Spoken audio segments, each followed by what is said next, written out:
Good morning and welcome back. I'm Natalie and today we are going to be doing a little bit of work from beyond our machine but also without the computer. So if you want to add some new files to your machine, you've got a couple of ways of doing it. And let's just say a few hellos. Just wait for the chat to catch up so you can see it on the screen before I can. Hi Sam. I take it that's how you pronounce your name. If not, I apologise. So, welcome to your first live stream. And I'm sure everybody else popping along shortly. So I thought today I would do a little bit with hand drawing, a little bit with Art Spiral, because I know some people have been having issues with it not going through correctly to their machine. So I thought that would be a good one to just go over. And also a little bit on settings. So good morning, Thea. So I did kind of suspect that we might have it in home for this one, but no, as it turns out, Snow Mountain misses mostly. So first of all, let's go to the ScanNCut. Okay, so if you are having issues with your ScanNCut, before you do anything, let's try and check your settings before you kind of get started. Good morning, Sandra. Hope you're well. Love your samples. Deb was getting ahead of the schedule. Well done, Deb. You're doing much better than me. And Carol, good morning. So this morning I've been doing a little bit of writing for a new book. So I'm going to go to the little spanner icon in the bottom right corner, and if you're on a CM, it's got a separate little button, so we can tap that. Now, if we go down, we've got this cut amount setting here. So on some screens it will be a bit further up, but on this one it's 3 down. Now that cut amount means how much do you want it to cut per way round, so to speak. So if you're struggling to get through something, pop it up a notch. So you can see mine's on 0.5. So I was finding that when I was doing my cuts, it wasn't quite getting quite clean. So I just popped that up just a little bit. Another way around that is you can pop your pressure up, but sometimes if you're doing really detailed things, if we increase our pressure, we're going to start snapping like fine detail. So for example, that lovely butterfly that you put up, so with something like that, you want to take your pressure out of it, including your speed. So if you think about speed as lateral pressure, whereas your pressure, normal pressure, is like vertical. So we want to try and take that strain out of what our cut is doing, and one way of doing that is through cut amount. Hi, Mum. So it's this setting here, and if you go into yours, chances are you'll either be on 0.1, or you may find at one point it had 0.25. So you're going to find that kind of changes depending on which version of the firmware you're on. Now, talking about updates, if you do an update and suddenly your machine starts misbehaving in a way that it wouldn't normally, then what you need to do is you need to recheck the brother and get the older update back onto your machine. Now that's not to say that if you then try and do that same update again, it's going to mess up in the same way. Sometimes you can find doing that backward step to go forward actually solves the issue. Another option is to skip a version, which is what I ended up doing with mine, where we couldn't get it to work without doing 2 cuts. So I hope that's going to answer a lot of issues that people are having at the moment. So let's go back overhead. And Art Spiral, what is it? So when this first launched, I did do a little bit of a stream on how to use it, and then I did a project. And of course, since then, it's had a few updates. So basically each week you're going to get new designs to play with. Hi Elaine! So if we go into cutting and new and see all, you can see what the latest files are. So from there you can choose a design, and let's go for something that is fairly simple. So I'm going to go for this Valentine rose here. If I tap on that, it's going to give me a bigger preview so you can check it's absolutely what you want. But see these two dots at the bottom? That means that there's a scroll across. So if we swipe to the left, you're going to see how it's actually going to divide those cuts. So we can see that you've got your pink elements and your green elements. And then when you're ready and you're happy, we're going to go to create, which is the big blue button. It's going to have a think about it, and then it's going to show you how it's separating that up on the map. Now let's see if I can do this and avoid the ring light. So this is interesting because it's like, oh, there we go. So you can just about see, without too much glare, that we've got our little rose section at the top and all these underneath. You're then going to be able to choose your cutting machine. Now, if you have a CM model, you can't use this app. But if you have an SDX, you can. So then we can transfer it. And it's going to throw up a little error message, and it's nothing to worry about. It's just saying that when you transfer that data across, it's going to remove whatever is sitting in the machine's memory. So if you've sent something from Canvas Workspace to your machine, and it doesn't matter if you've cut it or not, it's just going to overwrite it, but that's fine. So we're going to go OK, and then it's going to tell us when it's done. OK, so you're looking for that second little pop-up to go to know that it's ready. So over on our machine, we can go to retrieve data. Now, if you see the old Canvas Workspace icon up here, you need to do the update before you can use ArtSpira. So it needs to have this icon here. So that's another place where sometimes people kind of miss the gap because they haven't done that update. So let's bring that in. And there's our design that we've sent from our phone. Nice and easy, keeps it nice and simple. Now, if we go into edit, we can see that we can edit by colour group.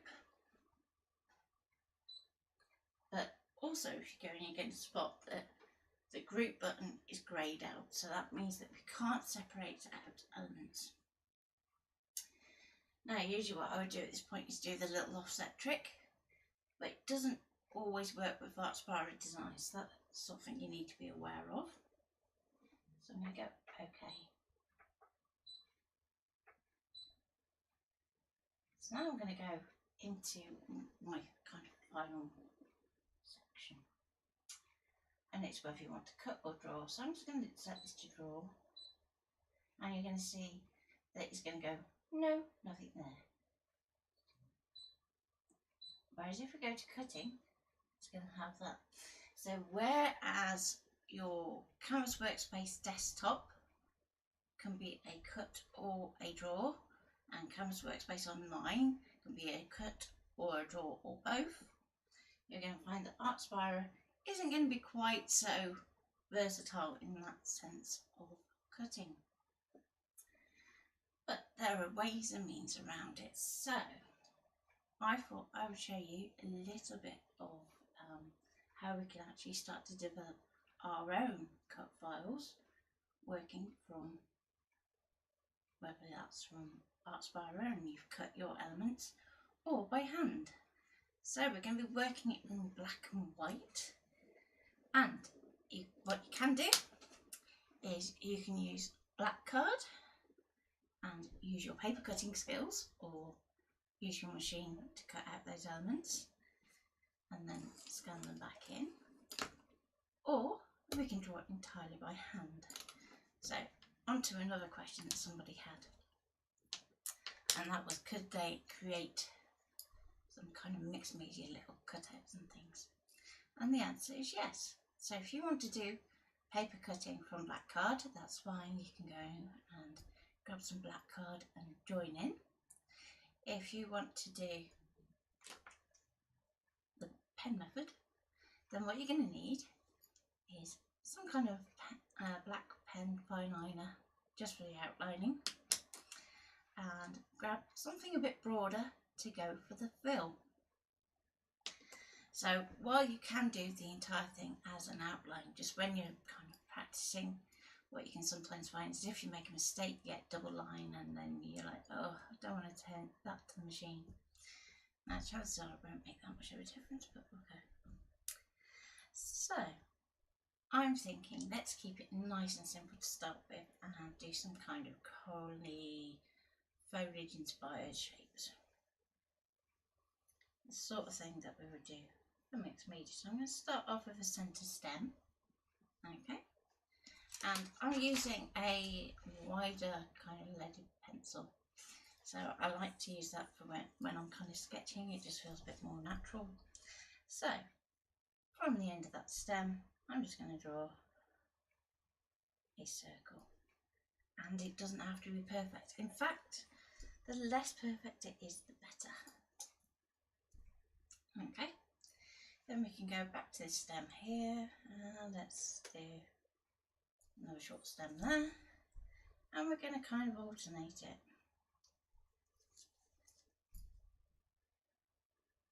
So we've got our stems going either way.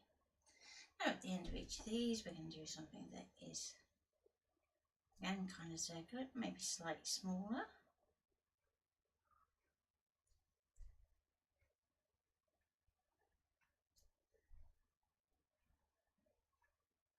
Okay. Now, if we were to have done that in black pen and scanned that in, there's a couple of issues I want to point out. So at the bottom here, we've got this open line here. We want to avoid open lines wherever possible. So if we look at this join here, where we've got this gap, what it could actually do is, if it's going on like the outline of this shape that's scanned, and you can see that you've got three options, then when it comes to a gap, it can actually end up doing a double line around elements. So you want to make sure that that's filled in, like so. And just going to fill that in at the bottom.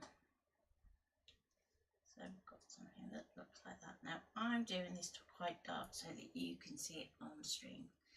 You can do this lighter, or you can raise it out after you've done your inking.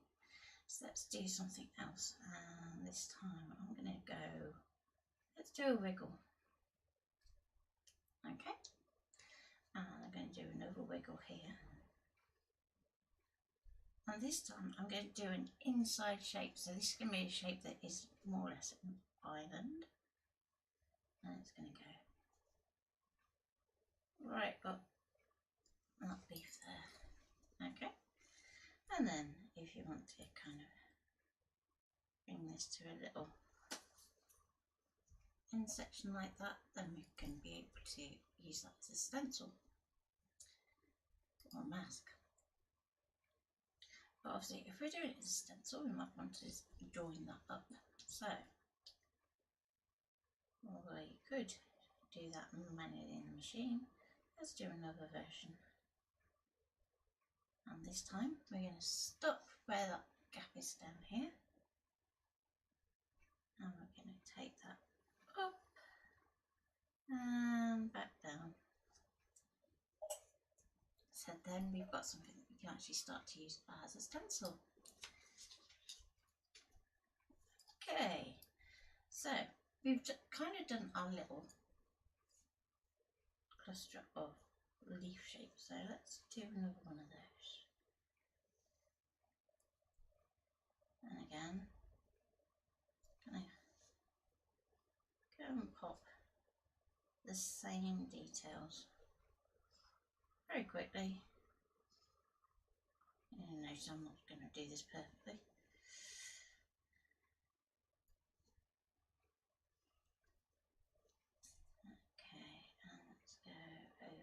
here. Around we go. But this time, let's start to add a little bit more detail. So our first drawing is very simple. And I'm going to do this so that you can see how detailed we can get our files without having to use a computer. So I'm going to put some wiggles.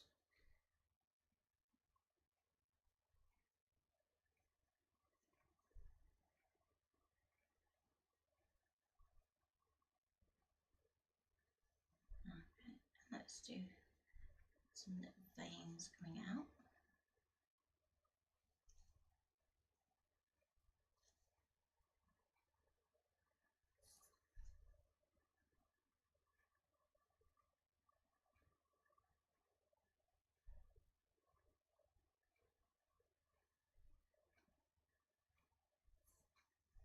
So if you're working in black card, what you'd want to do is kind of have these details so they don't quite reach that outside edge.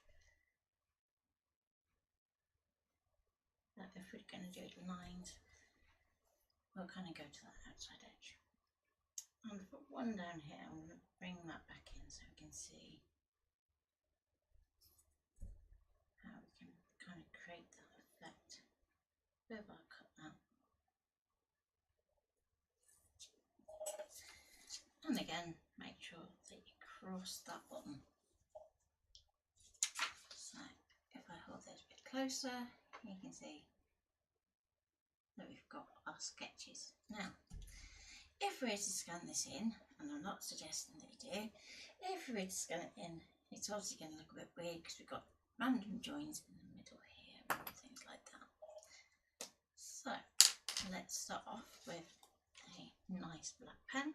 So the pen I'm using is a flexible nib, so I can do things like varying my brush stroke. If you're working with just a standard fine liner, you're going to have a nice even line. Neither option is the correct one. You can do it either way. And we're just going to go round the outside.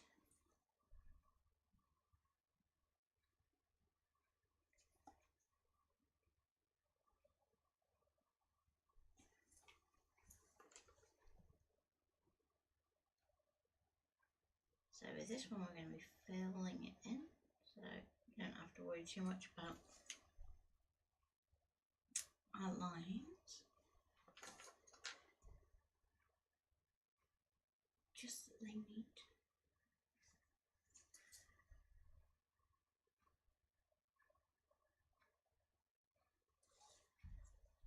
Okay.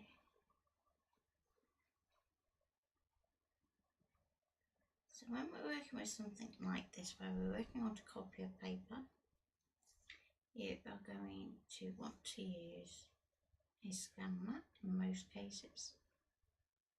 But if you don't have one, then you can use your cutting mat for now and see whether this is a technique you enjoy. Okay, so we've got our first shape outlined. Now we can go to our marker.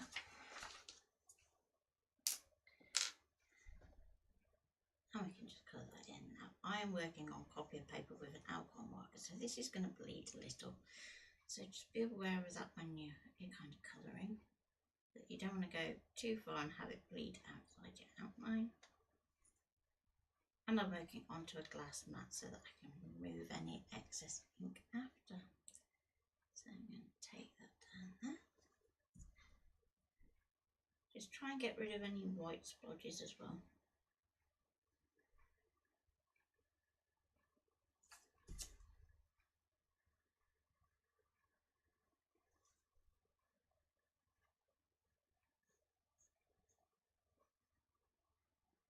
So if you don't like alcohol markers, you could use a water-based marker. You just want something that's got a nice broad nib on it.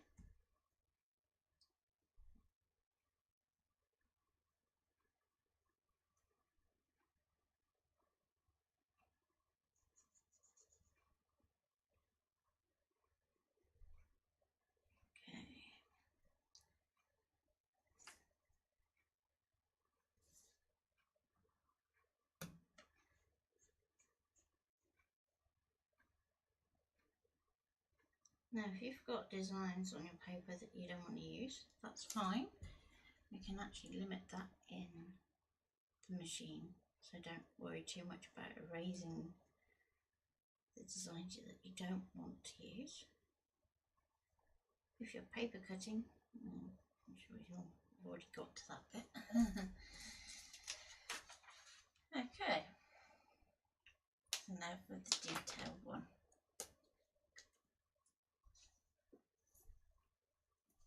So I'm going to go back and just try and tidy this up a bit.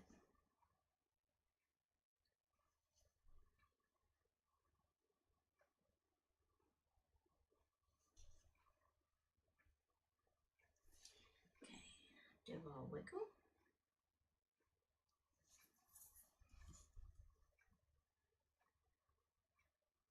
And you're going to notice I'm always trying to start directly on that line that I'm continuing, because we don't want any gaps.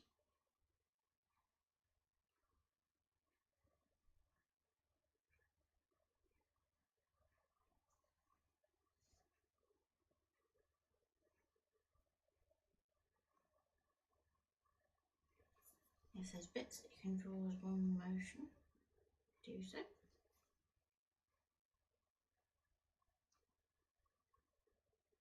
The good news is that even if you think you've totally messed up and that it's not going to work, chances are that you can make it work. You just got to be a little bit patient with it. And for everything else, there's canvas. Okay, so round we go.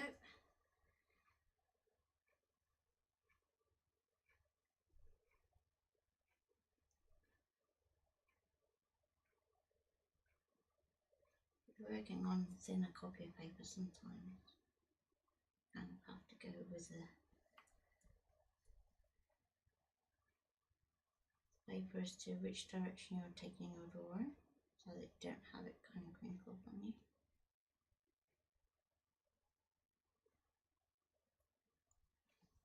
Okay, and wiggles down this side.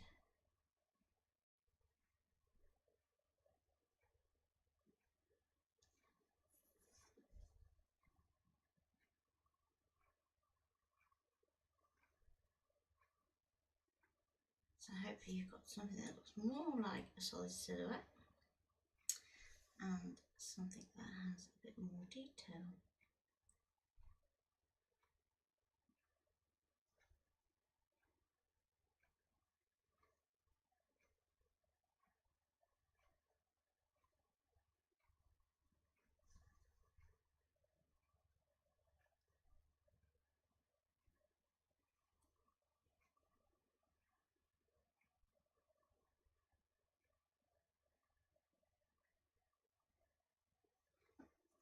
Okay, so I want to make sure that all these stripes go all the way to the edge, even if you think they're touching.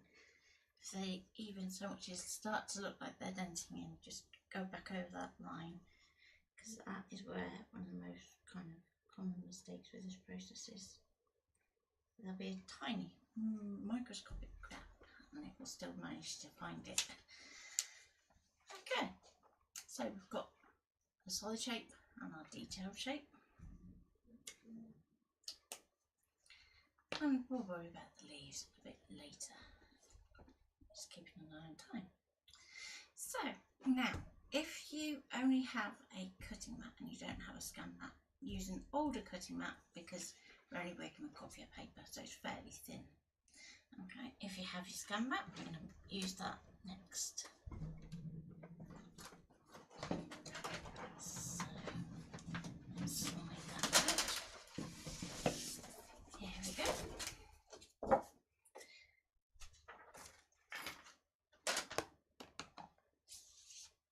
Now, your ScanNCut, when it first arrives, will have a blue strip along here. And you're going to peel that away. And you throw that away. This clear colour, however, remains attached, and you want to try and keep it as flat as possible. So one of the easiest ways to ruin a scan mat is to actually crease this top sheet, because otherwise it will go like a frosted white and you won't be able to scan quite so well. Now, I'm going to position my scan so that it's a little bit in from the top and a little bit in from the sides. So if you've done something particularly with like cutouts, or if you've done die cut, you don't want to go too close up to this edge, otherwise it's not going to be able to trace it properly. It does trace with it in that location is the other thing as well, so it's not going to be able to necessarily move when you first do that save. Okay, so I'm going to reset my machine just for now. Back to the ScanNCut.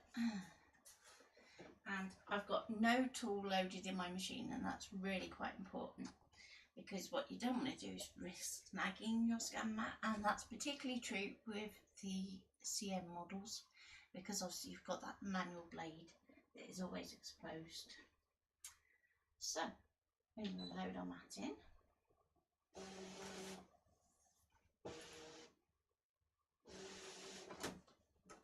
Okay, and we're going to go to scan. Now, if we're using our cutting mat and we're intending to cut out the thing that we've just drawn, so let's say you've got a stamped image and you just want to cut around the outside of it, you would use direct cut, and I've shown that quite a few times on stream. So this time, because we're using the scan mat, you're always going to use either ScanNCut data or scan to USB. Now, scan to USB is really for tracing, so it's okay for scanning things like documents that you just want to copy on, but what I wouldn't recommend it for is if you want to scan a photograph and actually kind of print that photograph from that scan. It's just not going to be quite good enough for what you want. So let's go to ScanNCut data, and this is where we're going to do our tracing. So first thing it's going to say is, how big an area do you want me to scan? So at the bottom of your scan mat, you've got like a chart of different sizes that you can do, and this is when you would use it.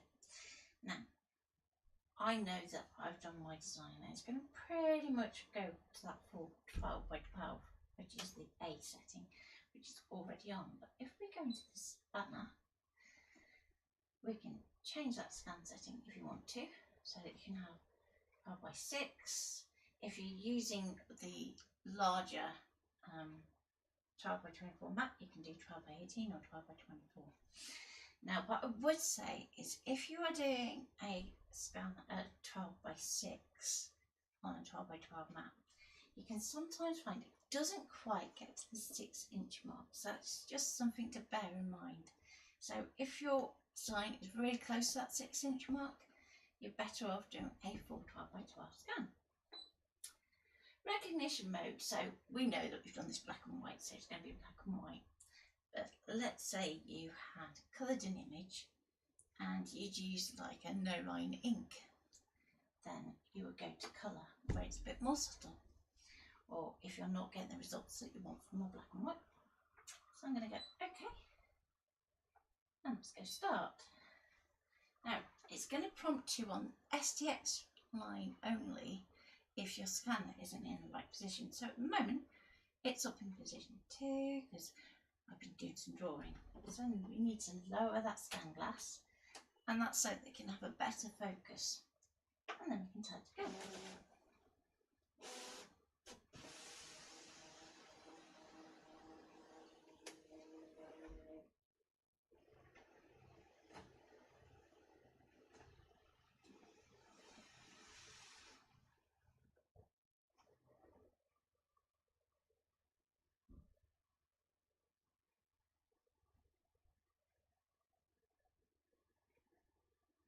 He's going to think about it for a bit, and then it's going to pop that scan in. Now, before it does any tracing at all, you have to make a choice. So you're going to be choosing from these 3 buttons at the top here. The first one literally just goes around the outline of your drawn shapes. So for your top little leaf here where we've got it just solid, that one is absolutely fine. You've then got the option that's going to do the outside and the inside. So that would be this leaf here where we've done that kind of separate vein that is in the middle. So that's how you get to like have the holes in the centre of letters, for instance, or if you wanted to create your own frame. And finally, you have this little drawn line one, and that means that you can literally trace every black line as a cut line or a draw line, which will be the option for this one here. So let's start. So we've got all these designs on our mat, and if we go, right, okay, I'm going to do that one. You're going to go, but I don't want it to necessarily do all of those in one file. That's okay. We've got our little arrows here. We're going to drag that in, like so. And then it's just going to trace that one item. Now, if you weren't getting that perfectly how you want it, you've got a couple of options. So if you're picking up some dust, for instance, or maybe a pencil line that you weren't happy with, you can use ignore object size to kind of lose the smaller details. If it's not quite seeing the contrast, you're going to want to use this one here, and you can adjust your contrast along the slider bar. Now mine's okay at the moment, so I'm just going to leave it on that. When you do adjust it, it will retrace. And finally, you have smoothing. So we've drawn this by hand, and it might be that, you know, we're not really happy with our line work. It's just a little bit wobbly, especially if you're live. So you can actually correct our smoothing. So at the moment, our smoothing is on low. So that means it's kind of doing the bare minimum smoothing. You can turn it off entirely. So if you know that you want that kind of vintage distressed look, and you might draw it with crayon, for instance, to have that distressed look around the outside, then you can take your smoothing off altogether. Likewise, we can go and push that smoothing bit further, and it can go all the way up to the top. So if you want to see what it does, push it all the way up to the max and then preview it, and you can see what it's going to do. It's going to retrace that shape with that setting, and it's going to think about it. He'll get there.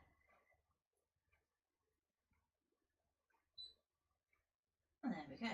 So we can see that it's got this kind of smooth section here, but what it's actually done is it's lost this little section that is by the stem just in there. So that is when we go, actually that smooths way too much, let's take it down. So let's take it to middle and see what that does, whether it pulls that back enough.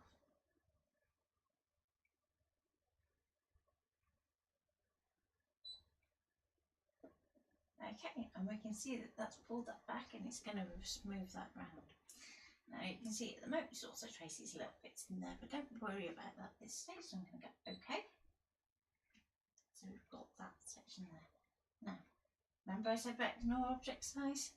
This is where we can use it just to help ourselves out. So we're going to increase that ignore object size, and what that essentially means is anything that is that size or smaller will be ignored. And you can adjust that by ratio as well. So if you are really trying to get rid of one stubborn piece, you can literally size it to that piece and remove it. So that's your ratio button just there if you want to adjust that width independently, height and vice versa. So I'm going to go OK. And when you're happy, tap OK again. And you can decide where you want to save that file. So you have the option of saving it to the machine, which I tend to keep for things that I'm only going to use once, just so I can delete it easily. We can send it to the cloud if we want to do more work on it, for instance, or if we want to turn it into a piercing line, things like that, and do shadow work, then you would send it to canvas and work with it in there. It's just easier. And to have it as a file that we're going to keep referring to time and again, we can save it to USB. It's going to give it a number. Now that number we can't change on the machine, but because we sent it to USB, we can attach the USB to our computer instead and rename it on there. Other than that, grab your little ScanNCut notebook, note the file down and what it is, so you know to refer back to it in the future. So I'm going to go OK, and that's your first file saved. And apart from that last OK, you're not really going to have any visual sign that you've actually done that file. Okay, but don't worry about it, it is there. So let's move across to the next option. So this is the outer and inner. So let's see if we can pick up our leaf. Now, it may be a bit pale, it may not. So I'm going to adjust that and let's go preview and see if it can do it. So it's picked up the outside because we're on the outline. Let's go to the middle option and it's going to pull up that centre, even though it's only pencil. Okay, and that's why when we did our drawing, we made sure that everything joined up. So with that done, again, we can do the same. So we can go OK. If you want to do smoothing, you can. Let's go back a step. Let's just do the smoothing, because you're going to see that it remembers your last setting as well. So we can go up high and preview, and let's have a look at that.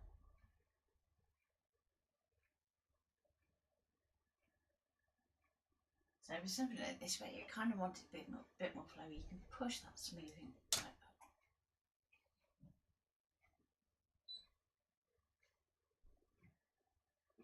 And we can go OK, and that's going to give us a much smoother wave to our leaf than if we just left it as we drew it.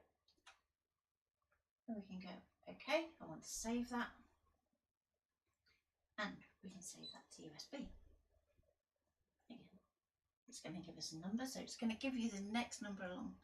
So each time you save, it's going to be sequential. The other thing to bear in mind is if you do rename your files as you go along, it's going to keep a count of where it's going. So it's not going to, let's say you rename your first file stamp.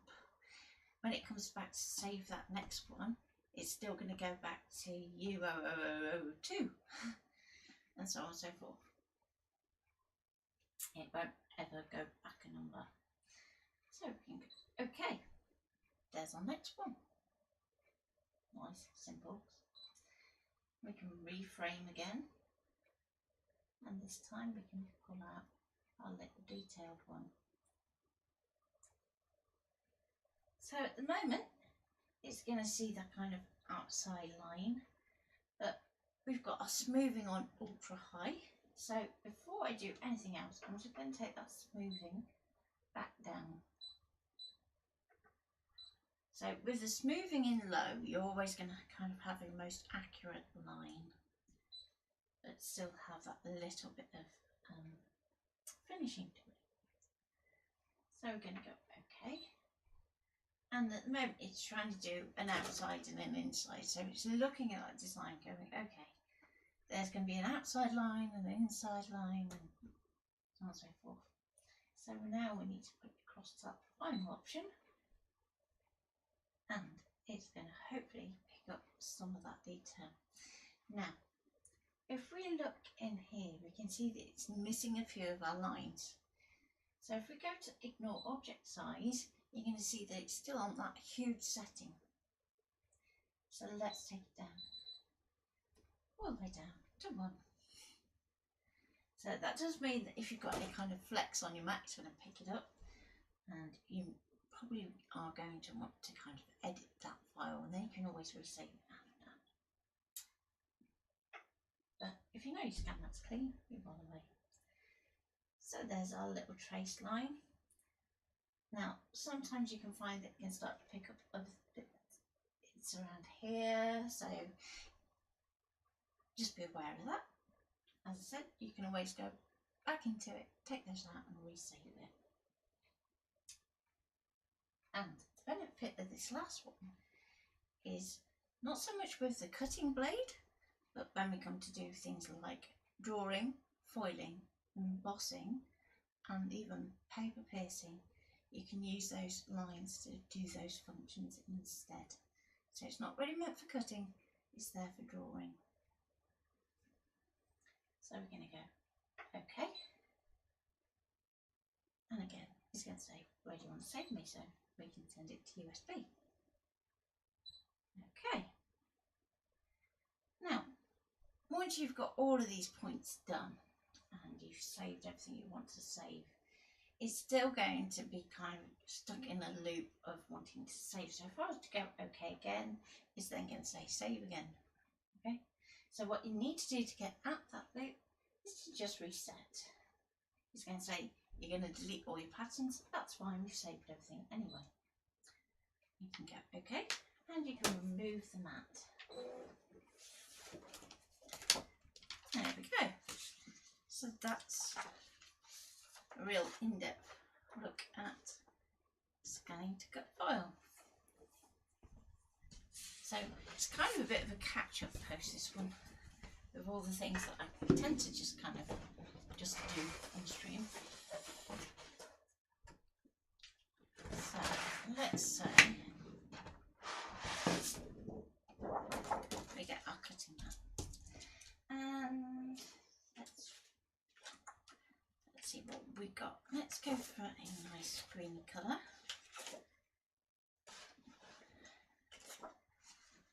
I'm going to apply this onto my mat like so.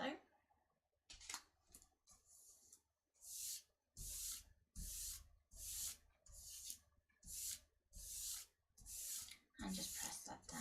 Now, if your mat is losing a little stick, then you can re-stick it with a zig glue pen after making sure that you've cleaned it well.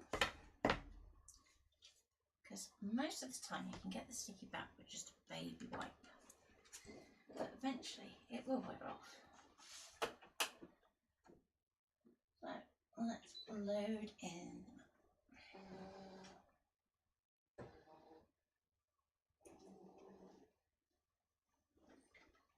Okay, so where do we go to get our file?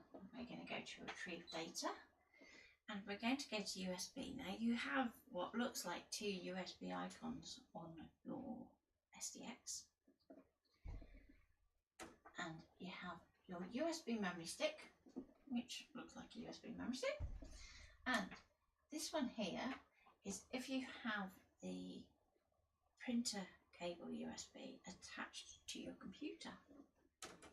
So you can work that way. So if you don't have Wi-Fi, or if you're out and about and you know you won't get a Wi-Fi connection, you can still work to send things to your computer.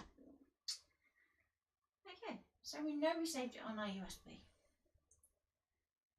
And being U, we can kind of drop down to the bottom. And there's our last file and the other two. So let's start off with our nice basic one first. And we can go, okay, let's add that to the mat. And it's going to put it in the same place as where it scanned it. So let me just see if I can just get that glare off there a little bit. There you go, that's a bit better. Okay, so we can then move that up into the corner. And I would actually advise that you do that process of moving it, because then it can highlight if you've got any kind of little specks of dust or other shapes that shouldn't be there.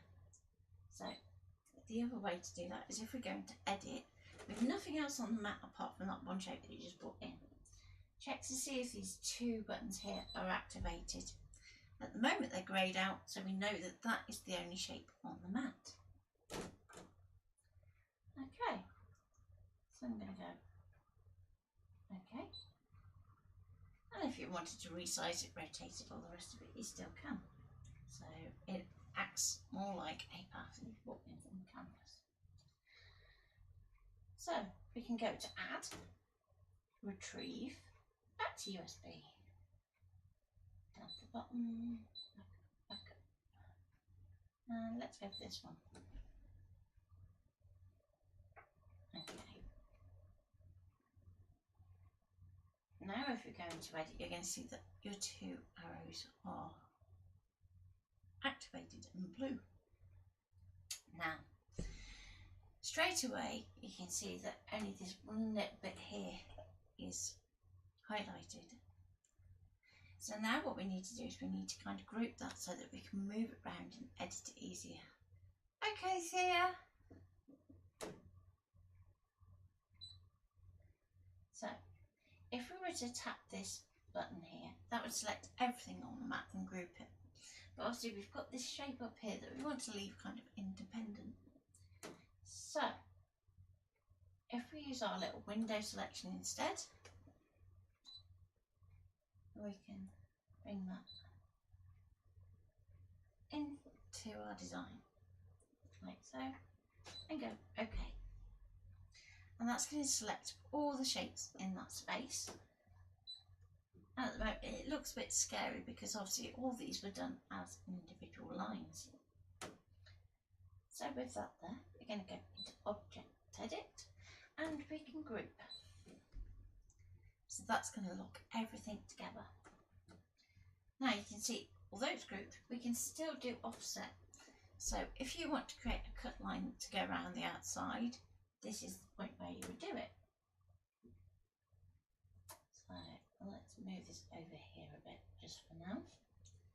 So I'm going to go to offset, and you can say how much of a gap you want on everything. So we can take out, let's say 2 mil, so that we can draw on the inside of our shape and cut around the outside with a bit of a white border, and we'll go OK. So at this point we've got 2 copies. So I'm just going to take that original shape that we still have selected, that's our group, and then here we have something that looks a bit like a nightmare. Don't worry about it because we're going to sort that out. Now, if I go OK and I go zoom, from this window we have the option to delete shapes so that we can see straight away what needs to go and what we need to keep. We can zoom in to 400% if you're struggling. So particularly on the SDX 900 where you're going to be working with that smaller screen, then you're going to want to make the most of that zoom.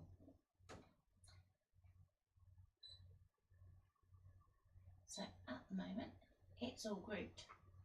So Object Edit, Ungroup, tap off, OK, go to zoom. Then we can just delete those little elements that we don't need.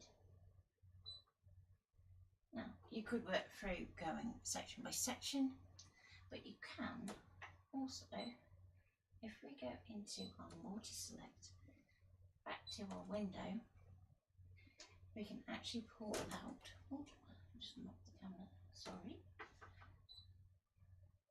individual elements. So I'm going to try and get this little straight line here.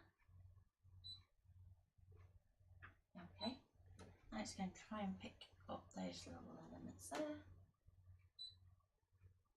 and we can delete those out. Okay, so we can start to see how our file is building up. And we can do the same again. So tap off so nothing is selected. Go to our window. And you want to try and make sure that you don't accidentally get any of these inside shapes of our stem.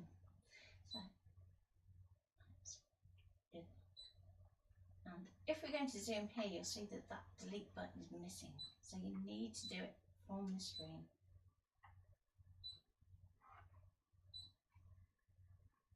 Okay, so now we're starting to see this a little bit clearer.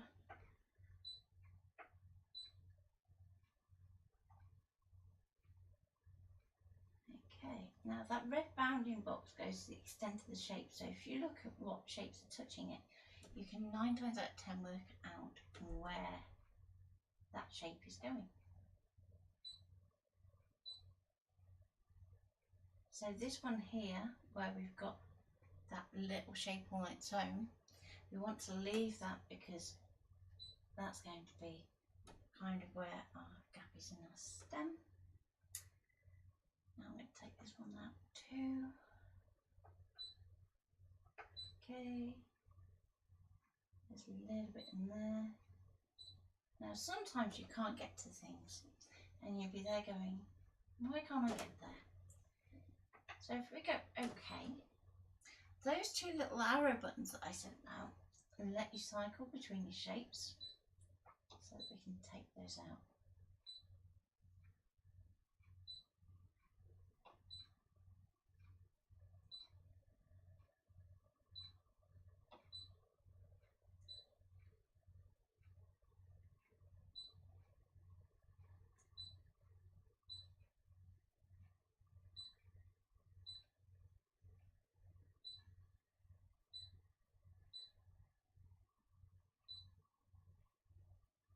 Now let's go back to our window select, and I just want to get that top little section up here. Okay, and delete those. And there's one little on there. Let's do that. And then everything else I think should be cut. So once you've got everything how you want it, we're going to go back to our window select. We're going to go around the whole of that outline. Okay. Okay. Object edit and group that too. So that's locking everything in position so you don't accidentally move anything. So now we can do our cut and our draw. And what we need to do is kind of overlap the two. So if you get it roughly there, we can go to our multi-select, use the window, slice it down, okay, go to move, align, and we can go to centre to centre, and it should be spot on. Then we can go okay, and okay again. Now at this point, everything that I've done is both a cut and a draw line. So if you want to have some elements that are drawn that are not cut, such as the centres, then you're going to need to do a save and then do both steps separately. Now I did do that in a video the other day, so you can refer back to that one.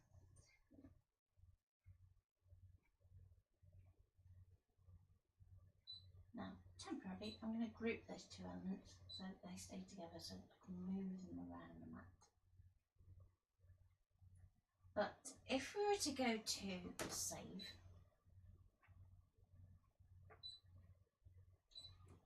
and it's going to say where, what it's going to say is, hang on, there's a group on the mat.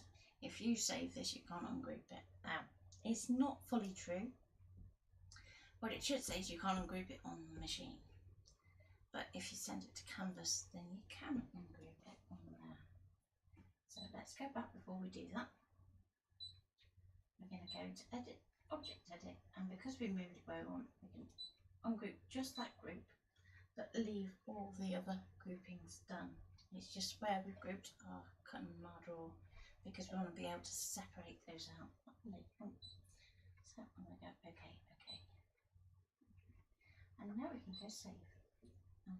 Again, we'll save it to USB. It's going to throw up the error message, but we've kept grouped the things that we want grouped, and we've ungrouped that double shape. We can then say that we want it as a new file. So if you had done a file and you wanted to remove those bits, you could just overwrite it and save a bit of space on the USB. I mean, vectors aren't huge files anyway, so by comparison to things like photos, they're tiny. So I'm going to go OK, and we have that saved, so we can pull that back whenever we want to. So if we decide, okay, let's pull out that cut file, and I'm going to delete it for now. Okay, I'm also going to do the same to this leaf up here, because all I want to do is do my drawing. Now, one of the questions I get asked quite often is, which do you do first, your drawing or your cutting? And it really does depend on the file that you're doing. Sometimes if it's a really, really intricate file that you're drawing, you want to do that cut first so that you know it's done the cut properly before you spend 45 minutes drawing. And yes, I've had longer than that, believe it or not.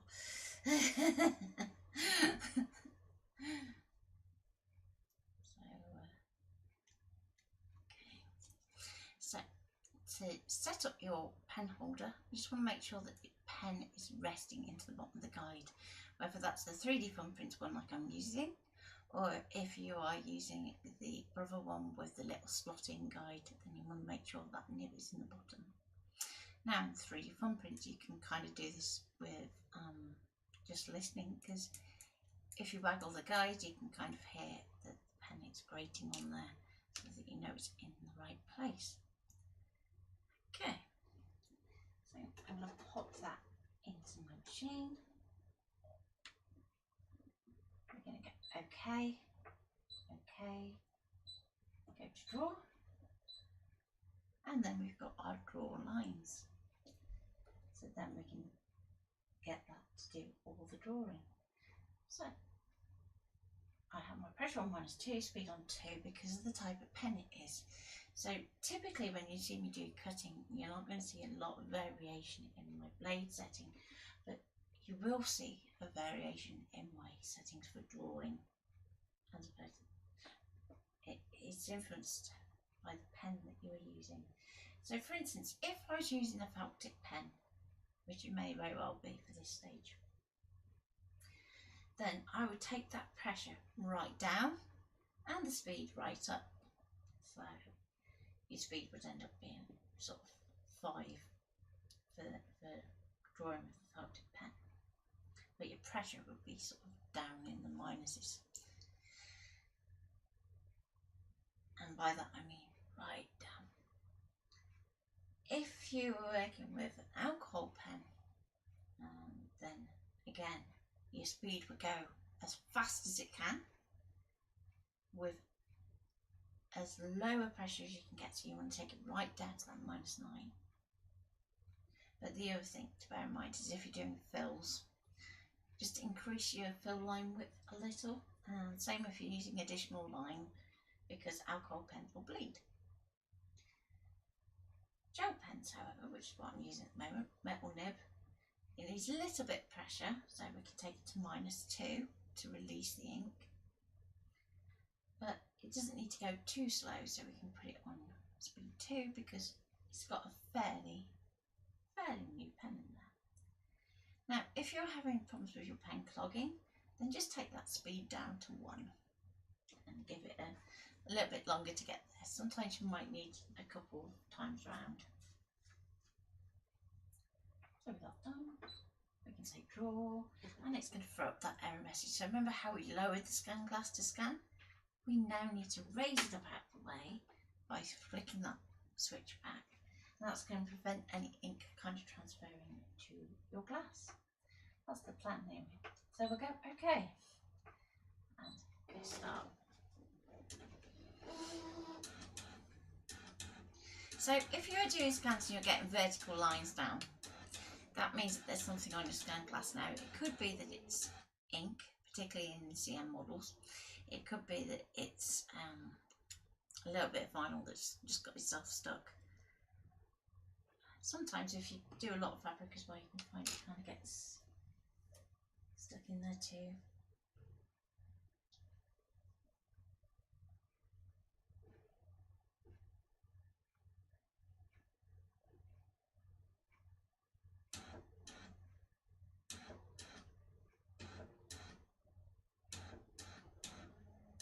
Okay, let's see if I can just twist you around and down a bit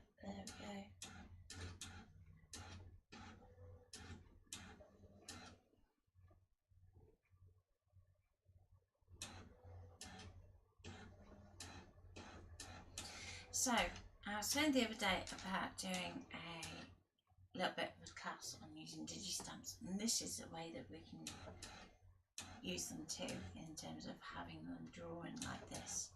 So if you've got a pen that is water resistant or alcohol resistant, depending on what you want to colour your image with, then you don't necessarily need a printer to use digistamps.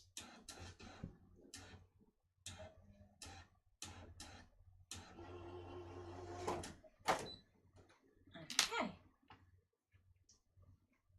so we've done a drawing, got a pen holder. Don't unload the mat. So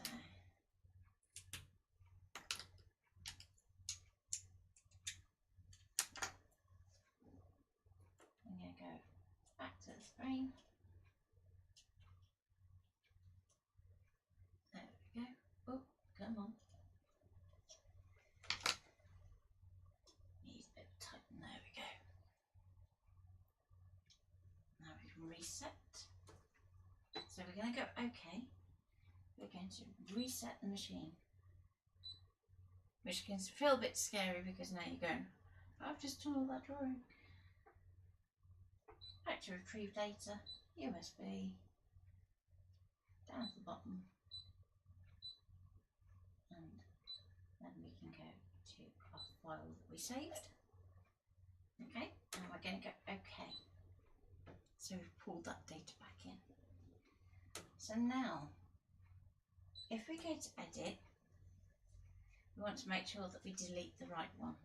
So this is where our little arrows are going to come in handy. So the smaller bounding box is going to be our drawn line.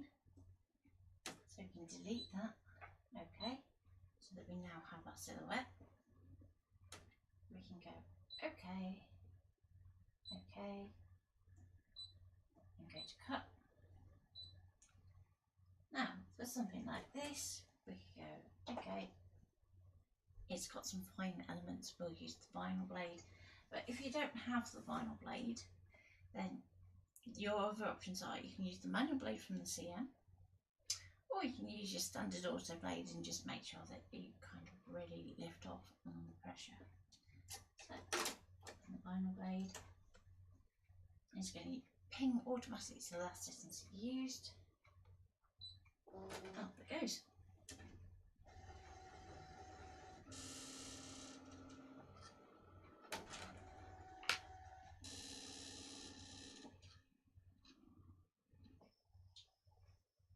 we go.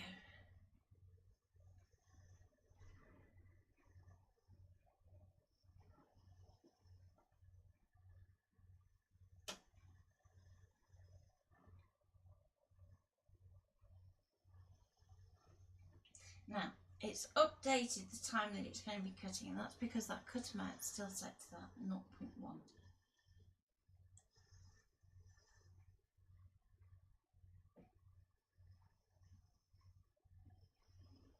But if at any point you're not happy with the cut you're getting, you can pause it. So if I show you on screen, we can go to settings, and we can change that so that we go back to our 0.5 for instance. We can go OK, and we can go back to start to restart that cut.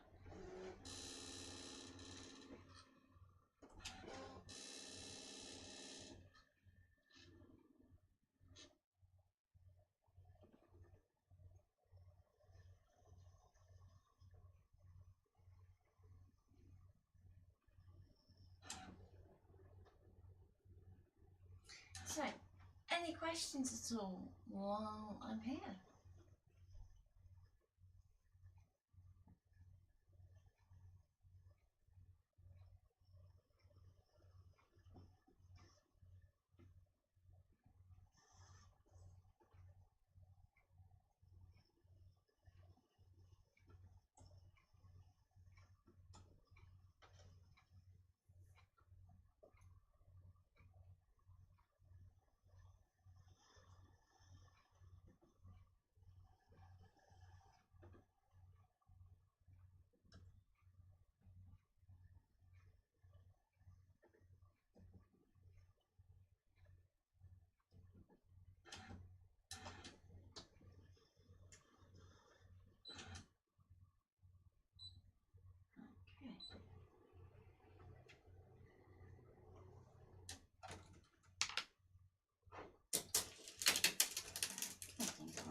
and the cut mount barrier did 0.5, so let's just pop that off. Now, the 0.1, if I go back overhead, you can see that it barely cuts it all. So if that is the problem you're getting, whether it's, you know, your cut mounts on 0.1 or 0.3, then what you need to do is pop that cutter mount up, and then you can see that it's going to do that cut properly. So cut mount's one of the most underutilised features of the settings menu. So let's just get that's to get this bit up off here. So I have stopped this kind of cutting that centre section just for time. There we go. So, okay, so there we go. So then we've got our cut line. Now we're just going to go in here and cut all these bits out, but just for time, because I'm slightly over that, we'll call it a day there. So hopefully that's taught you about cutting out and when to change it. A little bit about ArtSpire and what it can and can't do in terms of the file capabilities, and how to create your own from scratch. So even if you feel like you're a total technophobe, you can manage to create your own cut files without having to touch a computer at all. So any questions before I go? While I wait for any responses from that, just to say thank you so much, because the group is now over 5,000, so it's kind of peaked at just the right time, because we're heading towards the anniversary of kind of starting the Facebook live streams at the beginning of lockdown. And thanks Deb, thanks Carol. As such, there is going to be a free workshop, so watch this space for details, because I've got to check with the DT that they're happy with my plan, because I've pushed them a little bit out of their comfort zone. Just a tad. So watch this space, because it's going to be a fun one. And also the books are over 2,000 copies, so there is going to be a giveaway with the book that sold the 2,000th copy. So watch this space. I'm just thinking about how we're going to do it so that we don't get anybody kind of trying to do, which you'll see quite often with giveaways and competitions across Facebook. So we want to try and keep you all as safe as possible. So take care, keep an eye on the page and on the group, and if you do have a go at this, we would love to see what you create. So do show us your files. Take care, and Deb will be here on Friday with a premiere. So that will be on our YouTube channel, which is youtube.com/plannercraft. Nice and simple. Then we have, off the top of my head, I think it's Sarah John next week on Monday at 7 PM, and then I'll be back next Wednesday with something else fun. So I was thinking it'd be really nice to kind of do a little bit of a catch up on Affinity's new stuff. So that's going to be Affinity Designer, and we'll put that through to the ScanNCut, and I'll talk a little bit about settings and things then as well. So take care and bye.